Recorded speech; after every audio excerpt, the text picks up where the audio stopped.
नमस्कार, मी प्रशांत सोनार. झी 24 तासच्या या विशेष कार्यक्रमामध्ये आपलं स्वागत.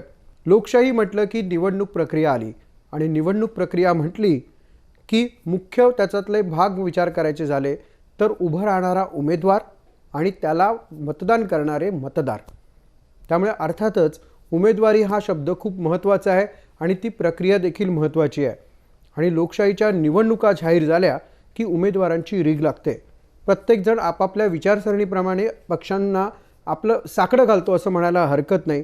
असेच आज एक इच्छुक उमेदवार आपल्यासोबत आहेत, त्यांचं आपण स्वागत करूया. आपल्यासोबत आहेत डॉक्टर रमेश देवराव म्हस्के नाईक, यांचं स्वागत करूया. सर नमस्कार, कार्यक्रमामध्ये आपलं स्वागत. नमस्कार. नमस्कार. डॉक्टर रमेश यांच्याबद्दल सांगायचं झालं तर कळमनुरी विधानसभा मतदारसंघामधनं ते इच्छुक आहेत. धन्यवाद. मुळात तुम्ही कुठल्या एक सामान्य परिवारातून पुढे आलेले आहात, तर ह्या मागचं तुमचं एक साधारणतः विचार काय आहे की राजकारणामध्ये का आलो आपण? आद्य क्रांतीवीर नौसोजी नाईक आणि हौसोजी नाईक यांनी जो निजामासोबत आणि इंग्रजांसोबत जो लढा दिला, त्या लढ्यामधले जे आद्य क्रांतिकारक त्यांच्या वंशजापैकी मी आहोत. तसेच जे अष्टपंतप्रधान मंडळ होतं त्यात बळवंतराव देवकते हे आमच्या कुटुंबातून होते. आणि अशा कुटुंबातून आल्यानंतरही काही ज्या परंपरा लोप पावल्या त्या परंपरा परत चालू झाल्या पाहिजे यासाठी मी प्रयत्नशील आहे. मुळातच माझं जे कुटुंब आहे ते राजकीय याच्याशी निगडीत आहे. माझे वडील कॉम्रेड देवराव नाईक हे 1976 ते 81च्या दरम्यान कळमनुरी पंचायत समितीचे सभापती राहिलेले आहेत. त्यानंतर 1990 पासनं माझा बांधू कालिदास देवराव म्हस्के हे शिवसेनेसोबत निगडीत आहेत. त्यांचं एक मोठं कार्य आहे. त्यांनी तत्कालीन जे आमदार होते मारुतराव शिंदे यांना निवडून आणण्यात त्यांचा खूप मोलाचा वाटा होता. नंतरच्याही शिवसेनेचे जे खासदार, माजी खासदार शिवाजीराव माने, गुंडेवार साहेब असो किंवा तत्कालीन नंतर आपले वानखेडे साहेब असो, यांना निवडून आणण्यात त्याचा खूप मोठा वाटा होता. म्हणून मुळातच आमचं हे जे घर आहे 1990 पासून शिवसेनेशी बांधल्या गेलेलं आहे. आणि मी पण एक ऑर्थोपेडिक सर्जन आहे. मागील 18 वर्षापासून मी प्रॅक्टिस करतो. नाईक हॉस्पिटल आणि अभिनव सेवाभावी संस्था यांच्या माध्यमातून मी वेगळे कॅम्प घेणे, आरोग्य शिबिरं घेणे, तुमचे रक्तदान शिबिरं घेणे, अशा पद्धतीचे वेगळे कार्य मी घेत असतो. आणि सतत जनतेच्या आणि शिवसेनेच्या मनामध्ये माझं घर झालेलं आहे. पण मग ही समाजसेवा याचं रूपांतर तुम्हाला राजकारणात करावं असं वाटतंय, बरोबर? हो. मुळात आम्ही धरणग्रस्त आहोत.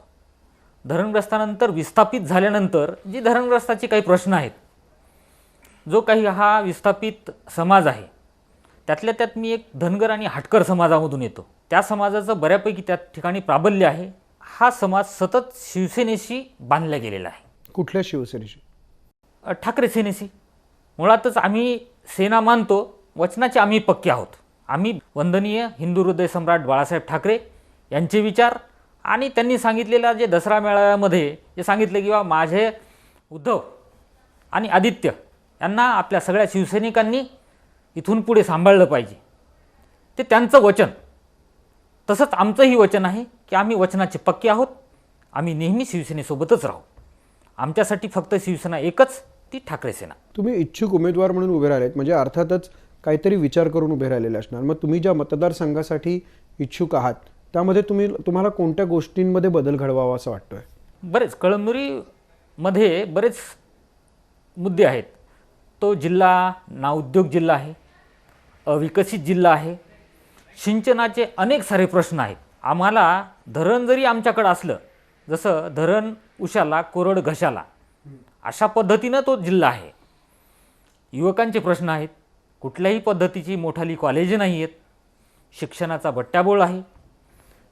आणि विद्यार्थ्यांना, तरुणांना नोकरीचे प्रश्न आहेत.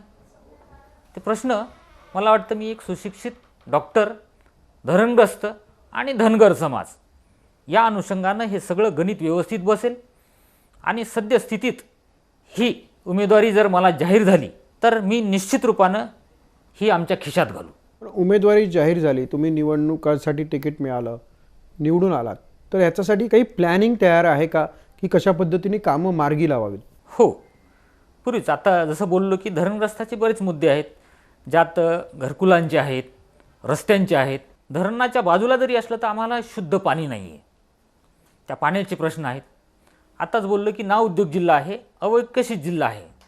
निश्चित रूपानं उद्योगधंदे, त्याच्यानंतर रोजगार, शेतीच्या संदर्भातली काही कामं आहेत, सिंचनाचे मुद्दे आहेत, जे की बऱ्याच दिवसापासून कयाधू नदीवरचे जे बंधारे आहेत त्या बंधाऱ्याचा प्रश्न कुणी व्यवस्थित मांडू नाही शकलं. मला वाटतं तुम्ही व्यवस्थित मांडेल आणि तो पूर्ण करेल याची मला खात्री आहे. निश्चितच तुम्ही अशा पद्धतीच्या मागणीसाठी एक योग्य उमेदवार आहात असं तुमचं म्हणणं जे आहे ते पूर्ण होत. कारण काय, समाजातल्या वेगवेगळ्या घटकांमधनं अशा पद्धतीचे इच्छुक उमेदवार पुढे येणं गरजेचं असतं, कारण तेच खऱ्या अर्थानं सुदृढ लोकशाहीचं एक प्रतीक असतं असं म्हणायला हरकत नाही. तुम्ही या कार्यक्रमात आलात त्याबद्दल आपले आभार. नमस्कार.